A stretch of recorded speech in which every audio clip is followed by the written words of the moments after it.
Hello, my name is Meg Perret, and I'm a PhD candidate at Harvard University in History of Science and Gender, Women, and Sexuality Studies. This talk is titled Chemical Castration, White Genocide and Male Extinction in the Rhetoric of Endocrine Disruption.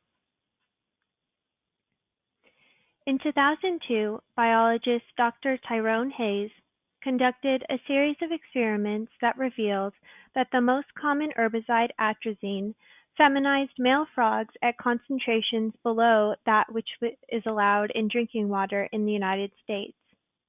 He hypothesized that atrazine works as an endocrine disrupting chemical, converting testosterone to estrogen in frogs. Hayes' research ignited an ongoing political controversy over whether atrazine causes, quote, gender abnormalities, end quote, such as hermaphrodism in amphibians, humans, and other species. Although the manufacturer of atrazine, Syngenta, argues that the pesticide is safe, Hayes and other scientists have increasingly demonstrated a link between atrazine and threats to public health and the environment. In this talk, I examine the role of gendered rhetoric in scientific and popular representations of this controversy. Through analyzing depictions of Hayes frogs in scientific research and the media, I find that atrazine discourse is imbued with cultural anxieties about the extinction of normative masculinity in an increasingly toxic world. This talk contributes a surprising account of how this rhetoric travels into far-right media commentary about male decline and white genocide.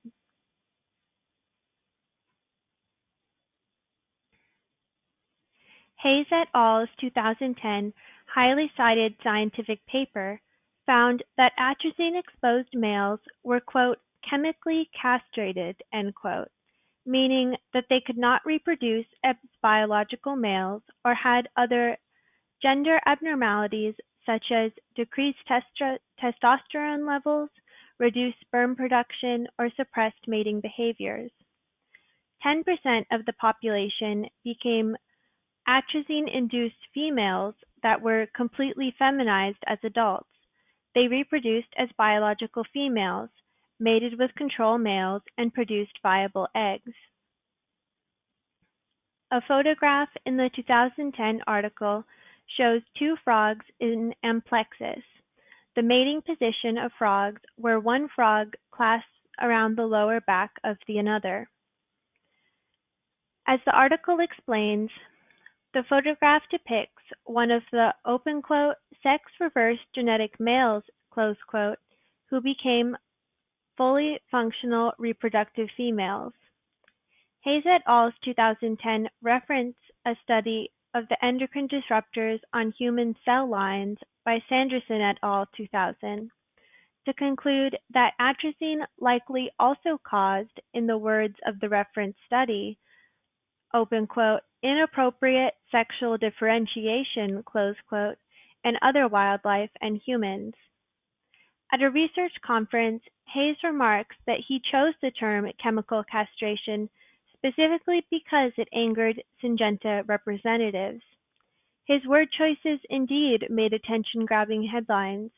A National Geographic article opens with the Hayes et al. 2010 photo captioned, "The so-called pregnant man has company." One of the most common weed killers in the United States can transform male frogs into fully functional females, a new study says. A Science article included the same photo stating, "Some chemically castrated guys developed into egg-laying gals, in which they exhibit girly behavior." The article continues that Hayes' male frogs, open quote, not only became submissive like females, but also apparently sent out come-hither signals to bros in their tank, close quote. These, in the words of the article, transgender animals became male mothers, which allowed males to fertilize their eggs, which grew into offspring. Popular science coverage of the Hayes et al. 2010 study appeals to cultural disgust for male bodies that transgress gender norms and cultural anxieties about transgender people passing as cisgender. These representations perpetuate transmisogyny, a term from feminist theory that describes discrimination against trans women who are impacted by both transphobia and misogyny. Scholars in queer ecologies, a subfield that explores the intersection of queer theory and environmental studies, have probed how representations of endocrine disruption in popular culture are imbued with normative judgments about the desirability of human sexual variability. Noel Sturgeon argues that popular science depictions of wildlife often propagate heteronormative ideals of the reproductive nuclear family in the context of changing global environment. Giovanni Di Ciro uses the term econormativity to describe how environmental politics draw on people's fears that exposure to endocrine disruptors destabilizes the normalness and naturalness of masculinity, femininity, and heterosexuality. Eva Hayward likewise demonstrates that the discussion surrounding endocrine disruptors portrays the human sex, particularly male sex, as under siege, endangered, and threatened. Analysis involving endocrine disruption often rely on heterosexist conceptions of women, people with disabilities, queer people, and others with non-normative embodiment as deviant, impure, or contaminated. Like previous researchers in queer ecologies, I find that representations of haze frogs and the futures they imply for humans encodes cultural anxieties about the queering of normative schemas of gender, sex, and sexuality. This essay contributes a novel analysis of how this gendered rhetoric of endocrine disruptors translates into discourses of the contemporary alt-right.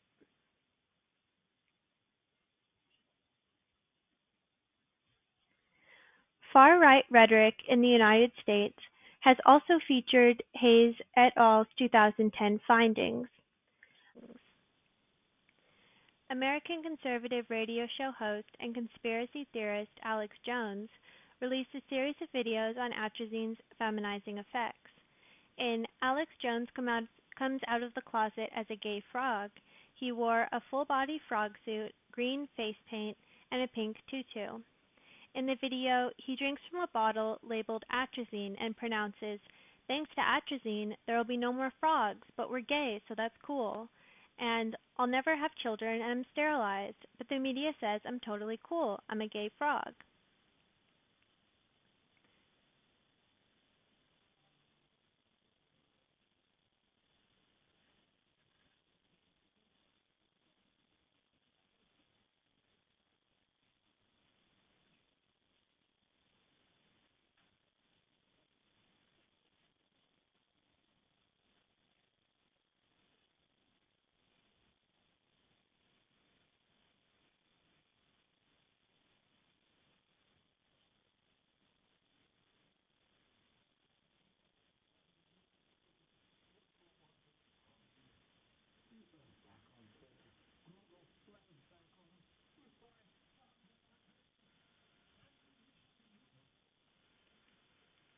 Jones rants that the government developed a gay bomb to control the population through rampant homosexuality, a statement that circulated on the internet as the gay frog conspiracy or the gay bomb rant.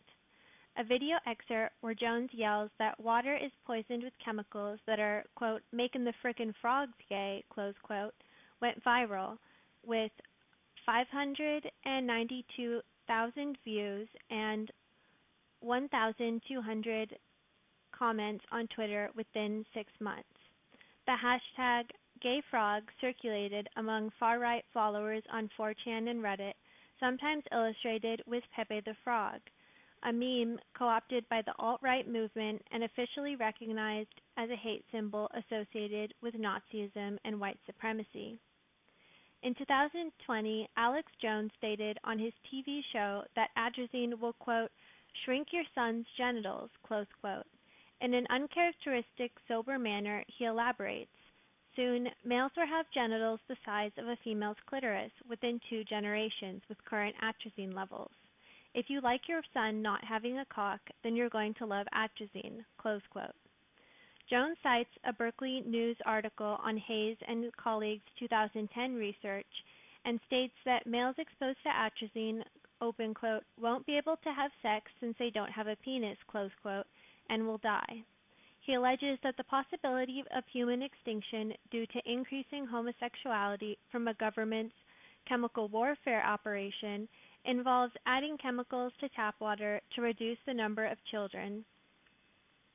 Atrazine, he says, is a open quote chemical weapon, close quote, used by globalists who are hitting us chemically to attack and take out our species.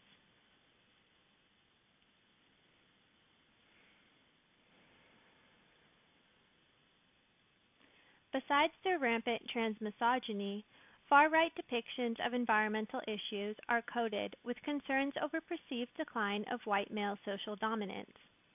Scholars in masculinity studies have argued that the narrative of white male decline emerged in the U.S. in the 1960s and 1970s with the rise of identity-based social movements, including civil rights movement and women liberation. In popular discourse, as feminist literary scholar Sally Robinson describes, the white male victim emerged as an emblem of the crisis of white masculinity. White masculinity became culturally constructed as victimized, traumatized, and wounded. Jones portrays male decline in terms of the feminization of male genitalia, which he equates with the death of men and ultimately our species. Feminist science studies scholars view this as an example of a broader phenomena of casting white male decline in biological terms. Like many on the far right, Alex Jones subscribes to white genocide conspiracy theory, a white supremacist belief that immigration, low fertility rates, abortion, and miscegenation are causing the decline or even extinction of white people. Jones' online news organization InfoWars has been instrumental in spreading racialized fears of white decline, fears rooted in 19th century eugenics and whose latest articulation journalist Charles Blow describes as white extinction anxiety. Critical theorists of today's far-right movement in the U.S. argue that whites associated with the far right often respond to the country's changing racial landscape by embracing the white male victim ideology, in which whites face racial discrimination, denial of cultural rights, and stigmatization for racial pride, all of which threaten the continued existence of the white race. As feminist political theorist Betsy Hartman writes, ecofascism, the dangerous intersection between environmentalism and white supremacy, is the greening of hate, in which concern for the environment is co-opted as a ruse for increased control over women's reproductive capacities, surveillance of racial minorities, and securing the borders against immigration. Hayes himself has also been the target of vile racism from both the conservative media and industry representatives who sought to intimidate him. Although Hayes would likely be uncomfortable with the marshalling of environmental pollution as evidence for white male decline, Jones' 2020 claim that atrazine will shrink your son's genitalias shares rhetorical similarities with Hayes et al.'s 2010 rhetoric of chemical castration. Both Jones and Hayes emphasized the feminization of male bodies and the inability of those affected to reproduce as biological males, as undermining the future of species amidst environmental toxicity. In the context of the rhetoric of male decline, white heterosexual masculinity becomes an endangered species. Thank you for listening. This is my email. Feel free to contact me with any further questions.